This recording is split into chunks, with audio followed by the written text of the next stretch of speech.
కొడుకును కాపాడింది మీరా? దేవుడు అయ్యో మీరు మీరు నా తల్లి అంటోడు. మీరు నా దండం పెట్టకూడదు. నీ కొడుకుని కాపాడింది నేనే. కానీ అక్కడ నీ కొడుకు ప్రాణాపాయ స్థితిలో ఉంటే తీసుకొచ్చి హాస్పిటల్లో జాయిన్ చేసి మా ఆటో యూనియన్లకు ఫోన్ చేసి మరి బ్లడ్ తీసుకొచ్చి నీ కొడుకుని బతికిచ్చా. కానీ మార్నింగ్ నువ్వు నన్ను తప్పుగా మాట్లాడావు, మా ఆటోల గురించి తప్పుగా మాట్లాడావు. ఈ రోజు మీకు ఫ్రీ బస్ రావచ్చు, కానీ పాత రోజులు మర్చిపోవద్దు. నా ఆటో చక్రం తిరుగుతుంది, కానీ నా జీవిత చక్రం ఆగిపోయింది.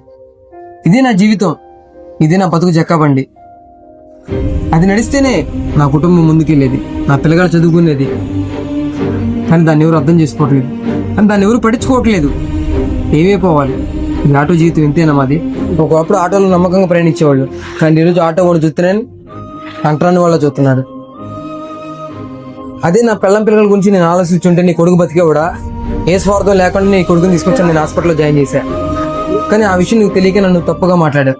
అమ్మా, అదే నువ్వు ఇందాకన్నా చూసావా ఆటో వాళ్ళు ఎక్కువ డబ్బులు తీసుకుంటారని. అదే నేను డబ్బుల గురించి ఆశించుంటే నీ కొడుకు ఈరోజు ప్రాణాలతో బతికేవాడు కాదు. మీరు ఆటో ఎక్కితే ఎక్కండి, లేకపోతే లేదు. కానీ ఆటో వాడు మాత్రం అవమానించద్దు. నీ కొడుకుని మంచిగా చూసుకో, జాగ్రత్తగా చూసుకో.